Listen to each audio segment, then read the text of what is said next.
Primeira série, bom dia. Hoje, 1º de setembro, 8 horas e 10 minutos. Vou iniciar nossa gravação, tá? Da nossa aula. E vamos lá para mais uma semana de batalha, né? Espero que todos estejam bem e que estejam animados. Vamos ver se a gente consegue encerrar o capítulo hoje da nossa apostila 3, o capítulo 8, tá, gente? A gente está destacando aí duas aulas, climatologia, nós estudamos as camadas atmosféricas, estudamos os elementos, os condicionantes climáticos, né? Então, hoje a gente vai tentar finalizar. Tem muita coisa ainda, mas a gente vai detalhadamente, né? Não precisa correr. Eu acho que o conteúdo tem que ser bem explicado, ok? Vamos aguardar mais um pouquinho, está chegando gente. Nós vimos, só revisando o que a gente viu na aula passada, os condicionantes climáticos, vimos como o fator latitude, altitude, as correntes marítimas, né, elas influenciam no clima, elas diferenciam, elas dão uma particularidade nos climas de determinadas regiões. Então, esse a gente chama de fatores ou condicionantes climáticos. A nossa aula de hoje ela vai começar a falar da atuação das massas de ar no Brasil. Beleza? Deixa eu só abrir aqui para o pessoal que está chegando. Então, vamos lá, galera. Arthur está chegando aí. Quando a gente fala massas de ar, a gente fala porções da atmosfera que têm características próprias. Uma massa de ar, ela circula em diversas regiões e territórios do mundo, uma ou mais. No Brasil, repare esse mapa aqui, nós temos 5 massas de ar que atuam no nosso território, tá? Reparem elas, e elas possuem características específicas. Nós temos 2 massas equatoriais, 2 massas tropicais e uma massa polar.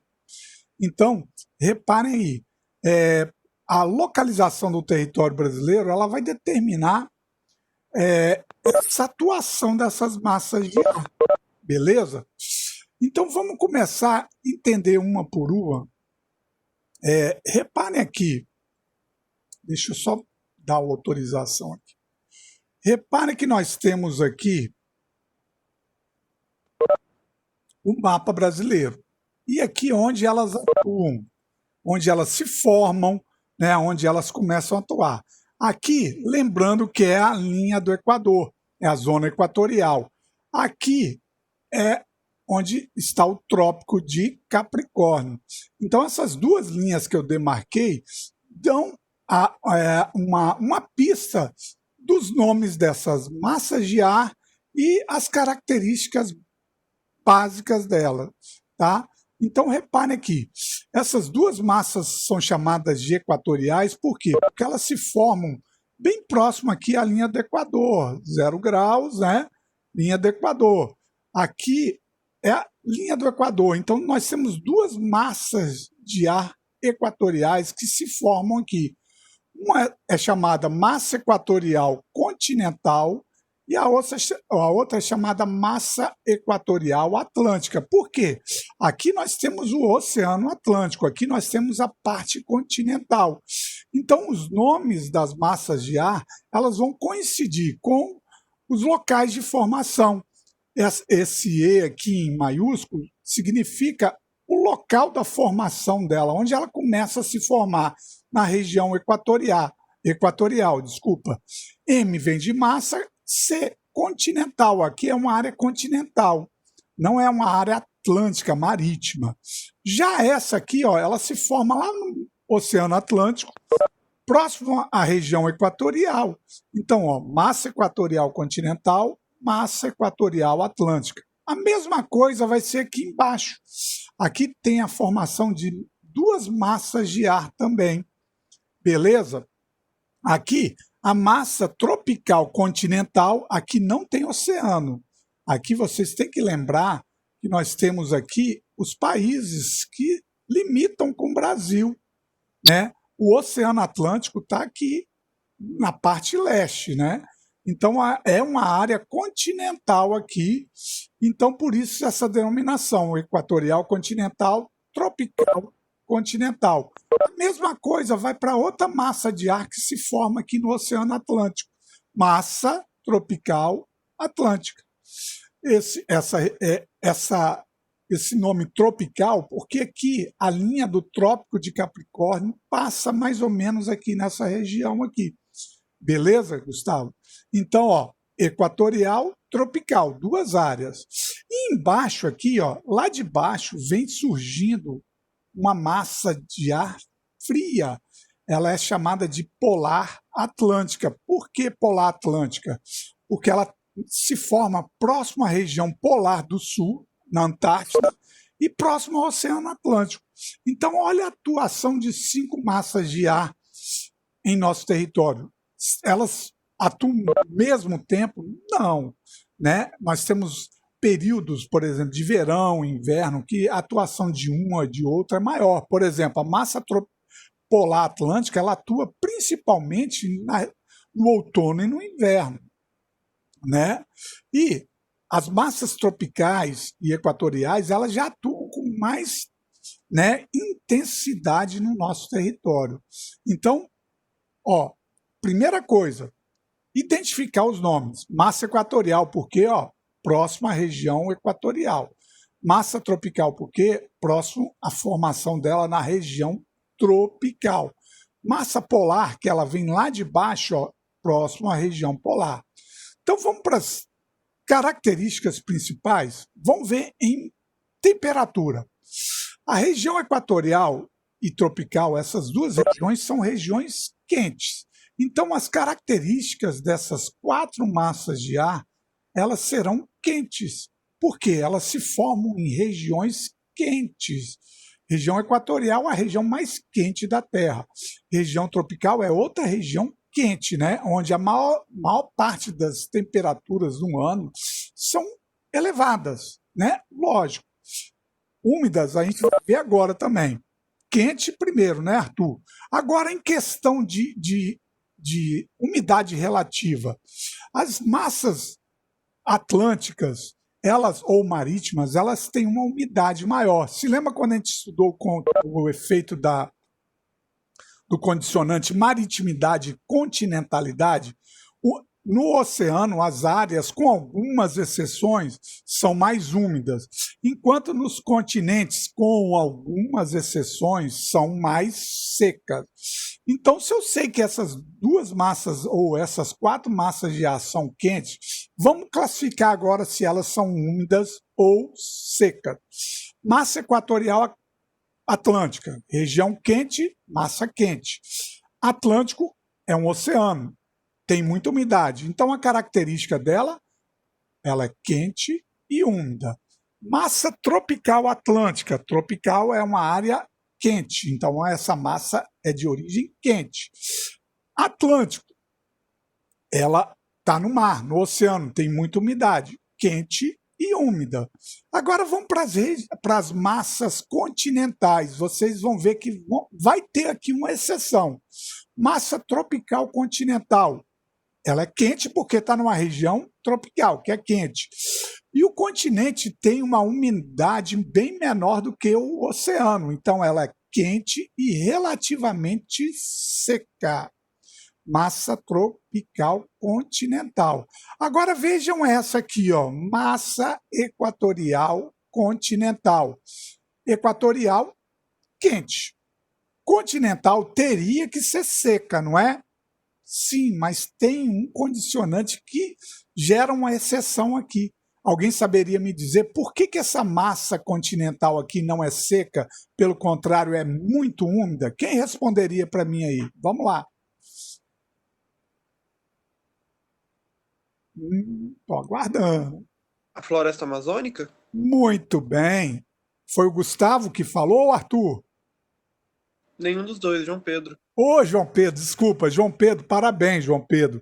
A floresta amazônica ali nós temos uma exceção ali, tem um processo que o Arthur escreveu de evapotranspiração, ou seja, a floresta transpira muita umidade para a atmosfera que se condensa, se formam nuvens e ali cai chuvas. Essa região onde ela atua, gente, é a região mais úmida do Brasil, tá? Maior umidade mesmo do que essa área atlântica aqui, tá? Aqui nós temos o maior bioma florestal do mundo, que é o bioma amazônico. Então imagina, além do bioma que é a floresta amazônica, nós temos um gigantesco rio, o maior rio do mundo, que é o rio Amazonas. Então aqui vai ter uma exceção, tá? Isso é pegadinha para vocês. Ó, tropical continental, nós temos os cerrados ali, não tem um bioma exuberante igual nós temos aqui na floresta amazônica. Aqui é uma massa de ar relativamente seca, não chove ali, não estou falando isso. Chover chove também, mas a amplitude térmica, o grau de umidade aqui nessa massa continental é menor do que no oceano. Aqui deveria ser a mesma coisa, né? Porque está distante mais ou menos do oceano, mas aqui tem um condicionante, a vegetação que a gente viu, a floresta, ela transpira muito vapor de água, formam-se gigantescas nuvens e ali elas começam a gerar muita umidade. Essa é a região mais úmida que nós temos no território brasileiro, tá, gente? É a região amazônica, onde atua a massa equatorial continental. Então, resumindo, galera, nós temos 5 massas de ar que atuam no Brasil. 4 são quentes e uma é fria. Eu esqueci de falar da fria, né?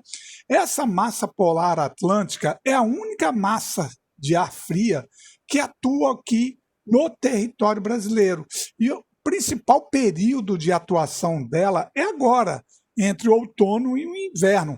Ela vem trazendo aquela frente fria, a famosa frente fria, quando uma massa de ar fria ela chega e empurra a massa de ar quente e as temperaturas caem. Então, ó, no território brasileiro nós temos 4 massas de ar quente, ó, 2 equatoriais, 2 tropicais e uma fria, que é a massa polar atlântica. Então essas 5 massas de ar elas vão gerar um condicionante, uma influência nos tipos climáticos do Brasil. Beleza, galera? Até aqui, estão entendendo? E das 5, nós temos 4 que são úmidas. Ó. Essa aqui, ó, massa equatorial continental, porque é uma exceção, tem a floresta amazônica. As 2 massas atlânticas, equatorial e tropical, e essa polar aqui também ela é úmida, porque apesar de ela se formar numa região fria, ela vai se formar próximo à grande massa de água, o Oceano Atlântico, tá? Então, resumindo, 4 massas de ar quente, as 2 equatoriais, 2 tropicais, 4 massas de ar úmidas, 2 equatoriais, uma tropical, que é a atlântica, e uma polar. E uma massa de ar relativamente seca, que é a massa tropical continental. Vamos passar uma por uma? Olha essa aqui, ó. Que massa de ar é essa aqui? A número 2. Vamos começar pela 1, vamos lá. A 1, ó, repare a posição dela, é a massa equatorial continental. Como vocês saberiam me dizer, localizar essa área? Ó, bota a linha do Equador aqui, dentro de uma região distante do mar. Massa equatorial continental. Ela é quente e muito úmida, e ela, gente, vai gerar muita umidade e chuva para o território brasileiro. Daqui a pouco eu vou mostrar para vocês o que ela traz para nós agora, na primavera que está chegando e no verão. Os chamados rios voadores. Os rios voadores são o quê? Bolsões de umidades gerados na Amazônia que ele transporta para as outras áreas do território brasileiro, principalmente para o centro-oeste, sudeste e sul. Daqui a pouco a gente chega lá. Vamos para 2. Fácil localizar, não é? Ó, numa região próxima à linha do Equador, no Oceano Atlântico. Aqui vocês têm que saber que aqui, olha a letrinha maravilha, hein? Aqui é o Oceano Atlântico, né? Então, ó, equatorial atlântica. Ela é quente porque se forma numa região quente. Úmida por quê? Porque está no Oceano Atlântico, a formação. ela vai atuar principalmente no litoral norte e nordeste do Brasil. Ela chega até o Espírito Santo, principalmente ao norte, mas ela atua principalmente no litoral da região norte brasileira, nordeste, tá? Ela é quente e úmida. Vamos para 3. A massa 3, ó, ela é a que mais influencia nós aqui. Aqui nós já estamos chegando na região tropical. Então, ela é uma massa tropical atlântica. Isso aí, Arthur. Tropical atlântica. Ela é quente ou ela é fria? Quente. Por quê? A região tropical, na maior parte do ano, ela as médias térmicas são altas. Então, a principal característica dela é ser quente e úmida. Justo, Arthur. Umidade que traz o oceano. Galera, essa é a principal massa de ar que atua no nosso território capixaba aqui, na região litoral sudeste, parte do nordeste, parte do sul, tá? Vamos para outra aqui, deixa eu puxar essa aqui, ó. Quem saberia me dizer o nome dessa aqui? Número 4, ó. Aqui está o trópico, né? Massa tropical continental. Parabéns, Arthur. Aqui tem oceano aqui perto? Não. São áreas continentais. O oceano está aqui, Atlântico, o Pacífico está mais distante do outro lado, tá, gente? Então, essa massa tropical continental, ela atua principalmente na região centro-oeste e sul do Brasil. Não que ela não chegue aqui, ela chega. Ela é quente por quê? Isso, Arthur, porque está numa região tropical e relativamente seca, por quê? Lembrando, com exceção da Amazônia, o continente ele tem menor umidade do que o oceano. Beleza? E a última massa de ar é essa que está atuando em alguns dias aqui para nós. Essa aqui que vem lá de baixo, ó. Ela não nasce aqui na região sul brasileira, não, tá? Ela nasce mais próximo à região polar antártica. Isso aí, é a polar atlântica. A característica principal dela, se ela é polar, ela é fria, não é? Então, esses períodos de quedas de temperaturas agora, você viu que o tempo estava até quente ontem. Hoje já está começando a diminuir a temperatura. No período de inverno, elas chegam atuando com muita intensidade, principalmente no sul, no sudeste e centro-oeste. Ela vai até a região norte. Na região norte, ela cria um fenômeno lá chamado de friagem. Na região norte é quente o ano todo. Quando ela chega naquela região, as temperaturas que são de 30, 28 graus caem para 20. E o pessoal lá fala que chegou a friagem, a frente fria. Aqui mesmo na nossa região, quando a temperatura cai, nesse período, o principal motivo disso é a chegada dela. E olha o que ela faz, gente. Hoje pode esfriar, não? Vamos ver, né, João? Tá cara que essa semana, esses dias que virão, a tendência é cair um pouco. Vamos ver. Bom dia, Lila. Bem-vinda aí, Lila. Então, galera, olha o que ela vai ocasionar. Na região sul, em algumas regiões, ela pode ocasionar até queda de neve, geadas, tá? Neva em território brasileiro em curtíssimos períodos do ano, em algumas regiões serranas do sul.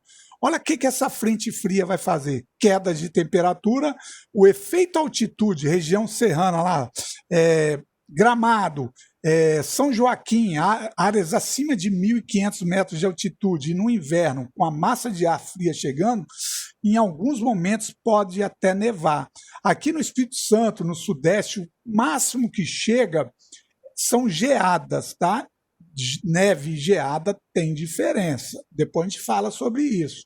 Então, o principal efeito dessa massa de ar no clima no território brasileiro é queda de temperatura. Vejam bem, aqui no sul pode chegar a 0. Isso, variabilidade térmica no sul é pouca. Sim, Arthur, concordo contigo. Mas veja bem, não vai chegar a 0 graus lá no norte, nem algumas regiões aqui do Espírito Santo, lá em Pedra Azul, pode chegar a 0 graus, tá? Devido principalmente à chegada dessa massa de ar e o efeito da altitude. Lá na região norte, o máximo que vai chegar a 18, 17 graus, 20 graus, no Nordeste também, no Centro-Oeste cai mais um pouco, no Sul cai mais ainda, porque a proximidade da região Sul com a atuação dessa massa. A massa de ar ela é igual um atleta, ela começa com toda a força, só que ela vai perdendo o pique, ela vai se desfazendo. Então, essa massa de ar vem muito pesada aqui no Sul, ela começa a subir para o norte, centro-oeste, sudeste e perdendo um pouco da força. Por isso que a gente vê essa diferença de temperatura entre o sul e o restante do território brasileiro. Ele está mais próximo dessa atuação dessa massa de ar do que nós aqui. Nós estamos aqui mais ou menos, gente, Rio Grande do Sul, Santa Catarina está lá embaixo, está mais próximo a ela. Então, resumindo para vocês, 5 massas de ar atuando no território brasileiro, 4 são quentes, uma é fria, 4 são úmidas, uma é relativamente seca. Se chegar aqui para vocês uma questão que eu posso fazer uma pegadinha para vocês e falar, a massa de ar tropical continental possibilita a formação de desertos no território brasileiro, no centro-oeste, na Caatinga, por exemplo. Tá certo isso? Não. Isso aí, Gustavo. Não, nós não temos deserto. Aqui nós temos áreas de maior variação térmica e menor variação térmica. Essa parte agora, gente, nós estamos no inverno, essa massa tropical continental, ela traz baixa umidade para a região centro-oeste brasileira. É por isso que hoje quem vive lá em Brasília, nesse período, Goiânia, Cuiabá, a umidade relativa do ar lá é muito baixa, chega abaixo de 30%. Tá? Isso quer dizer o quê? Que é o período de estiagem. Esse período isso aí, Arthur, no Brasil não tem deserto, tem áreas semiáridas, tá? Então isso aí mostra que essa massa de ar tropical continental, ela traz baixíssima umidade, principalmente para o centro-oeste brasileiro. É o período de maior estiagem no clima tropical, típico é agora no inverno, não é no verão, tá? Pergunta sobre as 5 massas de ar. Dúvida? Alguém quer fazer algum questionamento, perguntar? Posso avançar? Tranquilo aí, galera? Então vamos lá. Olha aqui os famosos, o condicionante dos rios voadores, gente. Olha o que ocorre aqui no Brasil. Aquela grande umidade da floresta amazônica que o Arthur falou, né? A evapotranspiração, olha o que ela ocasiona. Os chamados rios voadores. O rio não voa, né? Mas esse apelido se deu por conta disso aqui, esse processo aqui, o passo a passo dos rios voadores.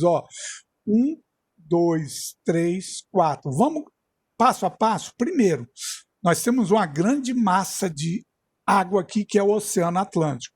Parte dessa água ela se evapora e o vento leva ela lá para a região amazônica.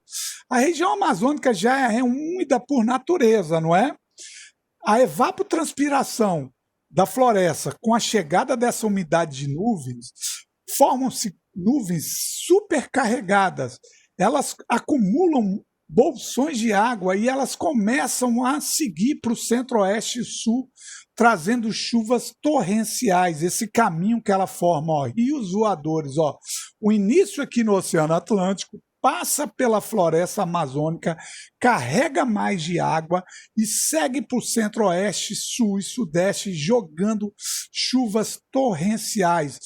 Esse tipo de chuva aqui é muito comum agora em outubro, novembro, dezembro.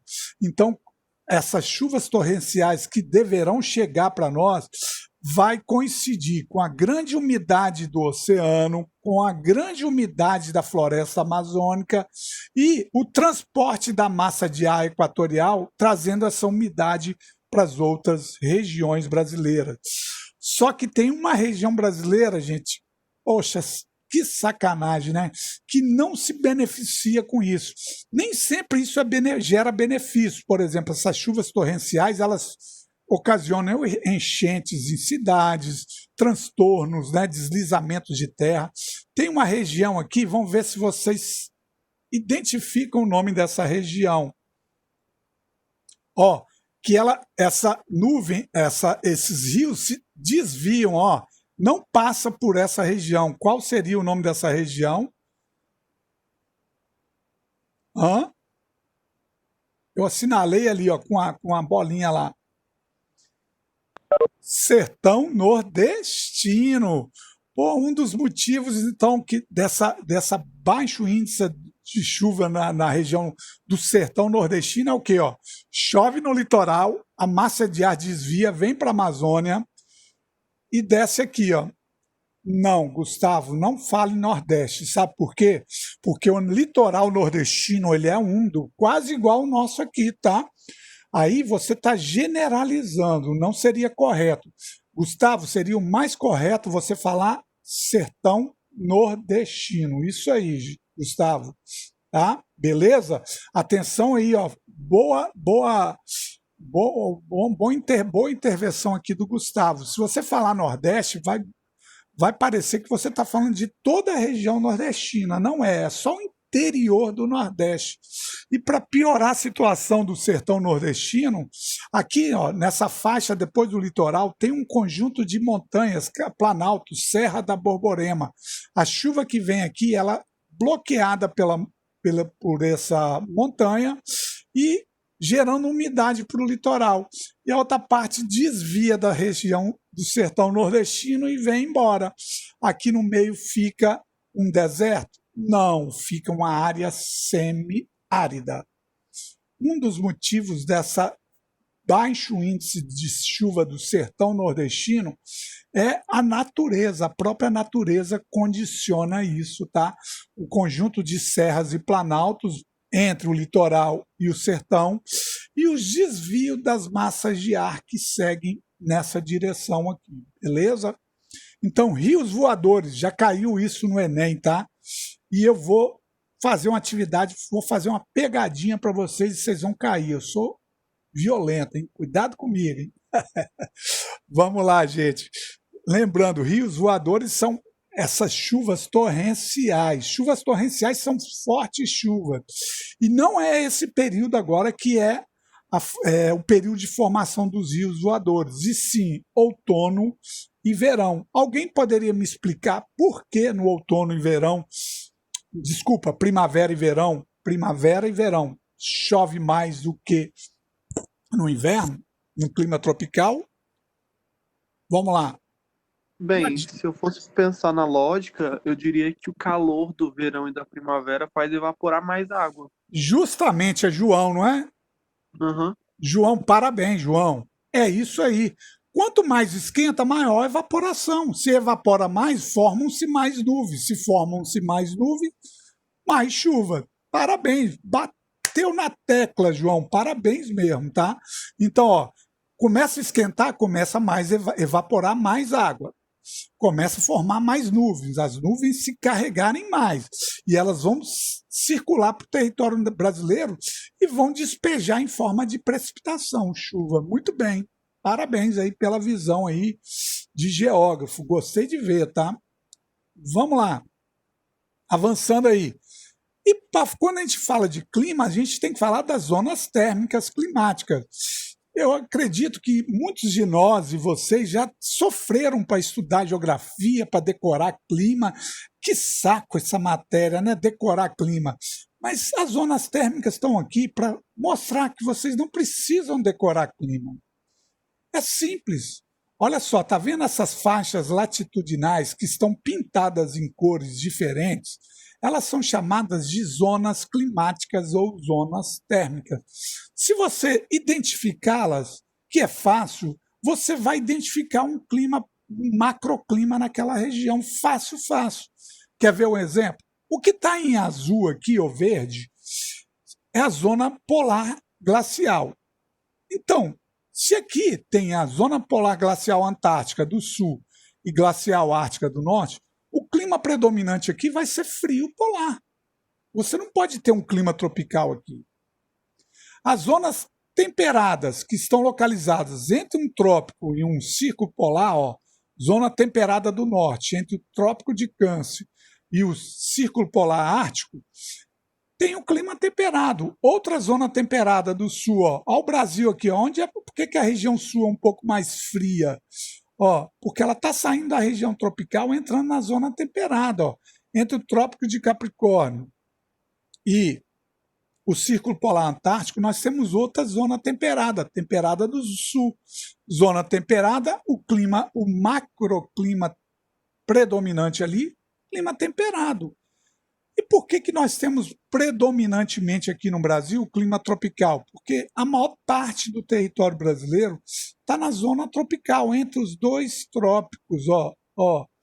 Então é muito fácil a gente identificar os 3 principais macroclimas do Brasil.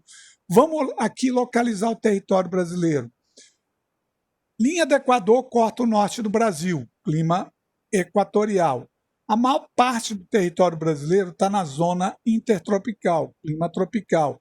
E o clima subtropical, ó, saindo do tropical, entrando na zona temperada. No sul do Brasil, são os 3 macroclimas predominantes aqui. Então, se você identifica uma zona térmica, você identifica os macroclimas. Aí, depois, vocês têm que classificar esses macroclimas. Por exemplo, clima tropical, tem o tropical litorâneo, tropical típico, tropical semiárido, tropical de altitude, aí vem os condicionantes. Mas o macroclima, você pode ter certeza. Ó, uma região aqui da África, pode ter certeza aqui, ó, Ruanda. Macroclima predominante, tropical. Brasil, tropical. Ao norte da Austrália, tropical. Sudeste asiático, tropical.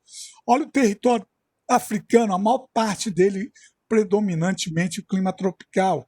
Essas áreas mais específicas aqui, ó, clima equatorial, que está bem próximo à zona equatorial, ó, norte do Brasil, centro da Ásia, parte do Sudeste Asiático.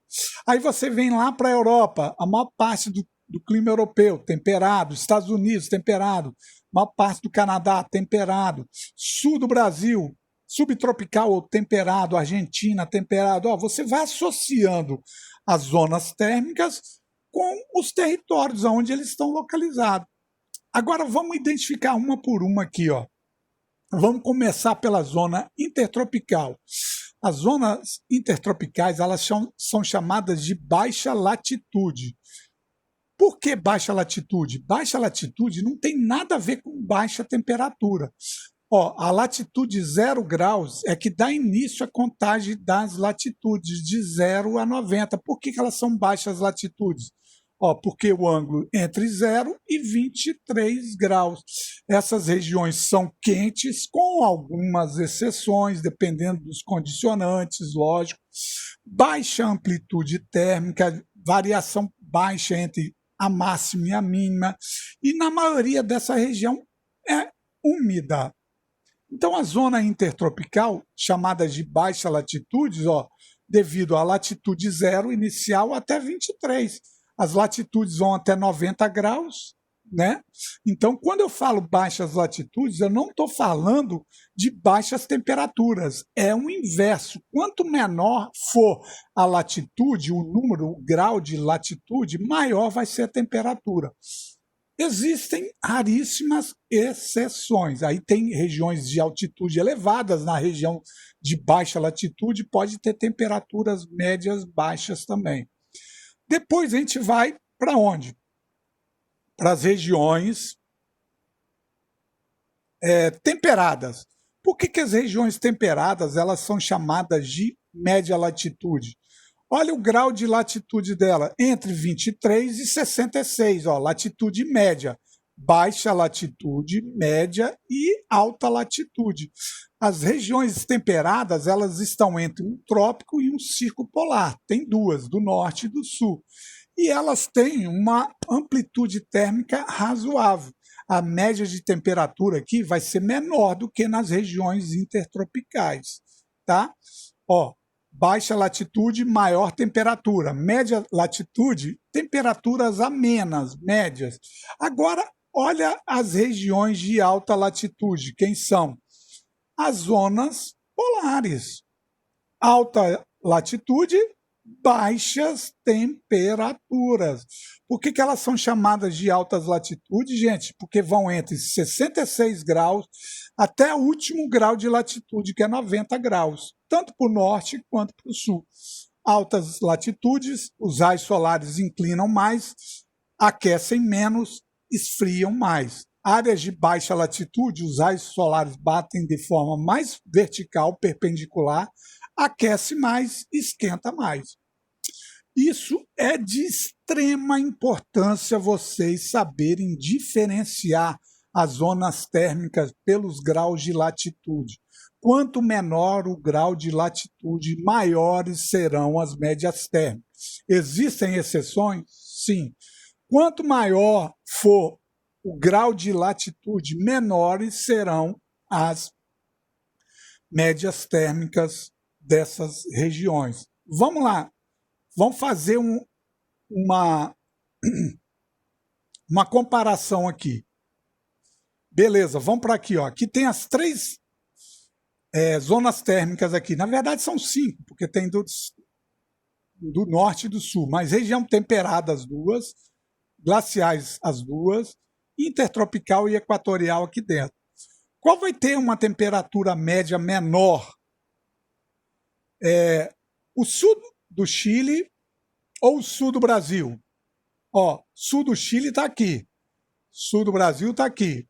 Quem responde para mim? Sul do Chile, Gustavo. Por quê?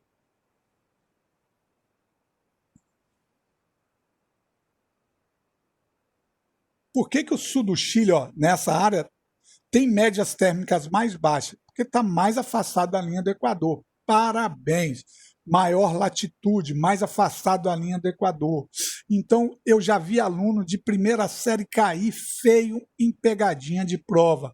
Quanto maior a latitude, maior a temperatura. O cara, lógico, tá maior temperatura, maior latitude, maior temperatura. É o inverso. É o inverso. Aqui não tem como ser mais quente do que aqui dentro. Só se tiver um fator condicionante raríssimo ali que eu não conheço.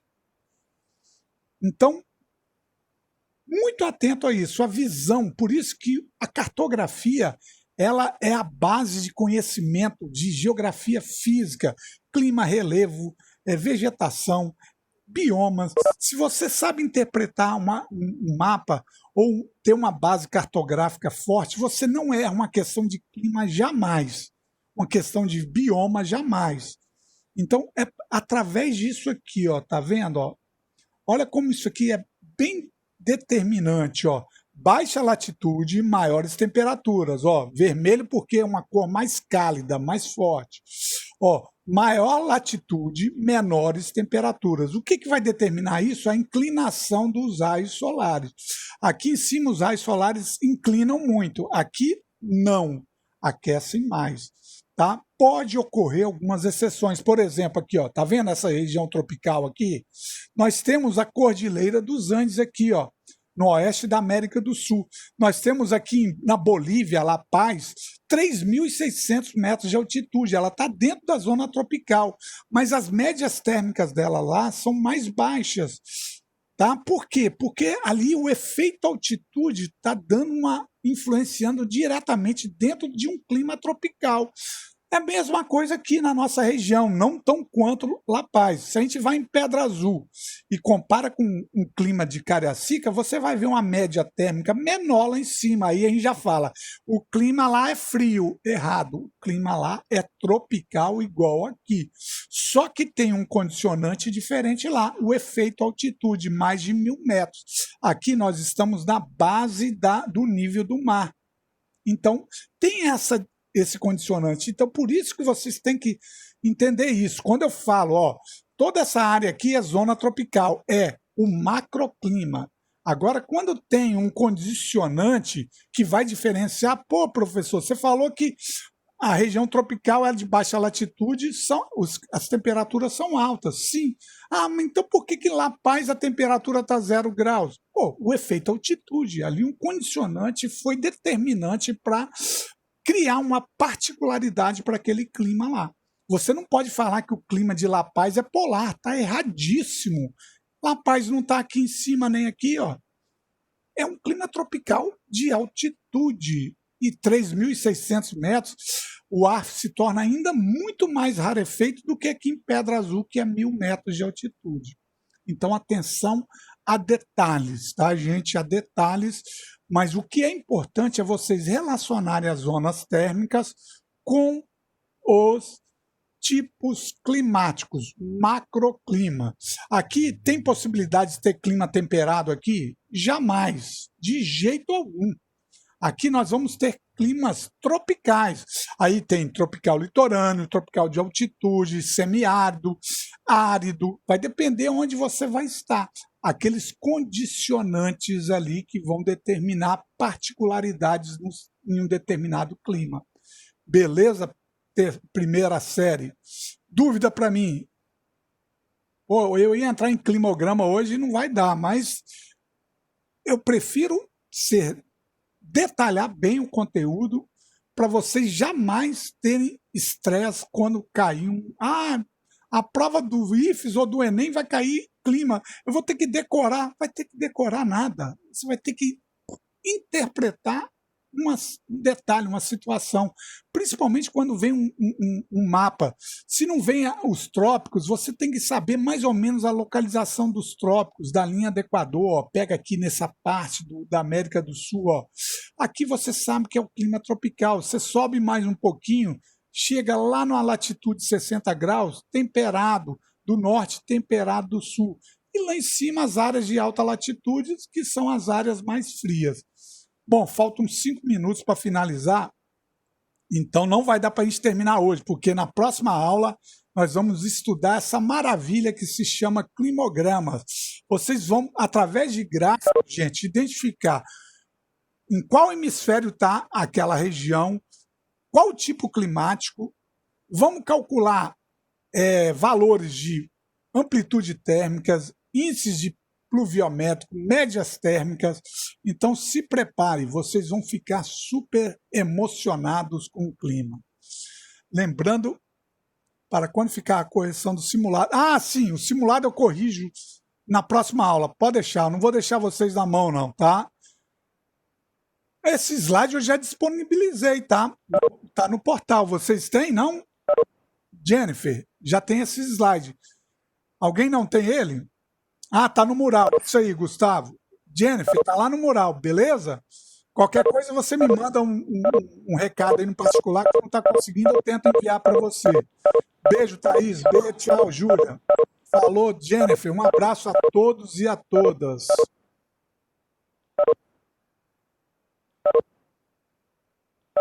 Você também, Arthur. Você é o bicho. Professor? Oi? É a Ana. Fala, Ana Ana. Luísa do...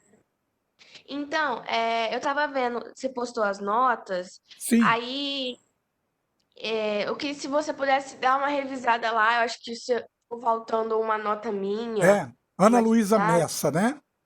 Isso, do Você é o primeiro quê? A. Primeiro A ou B? Ah, porque eu fiz todas as atividades, Tá. aí eu achei estranho a Eu nota vou que eu anotar fiquei. aqui, vou ver lá o que faltou. Se eu errei, eu vou corrigir, tá bom?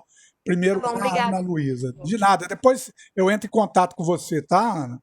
Bom, pode sim, beleza, Um obrigada, abraço para viu? você. Tchau. Tchau.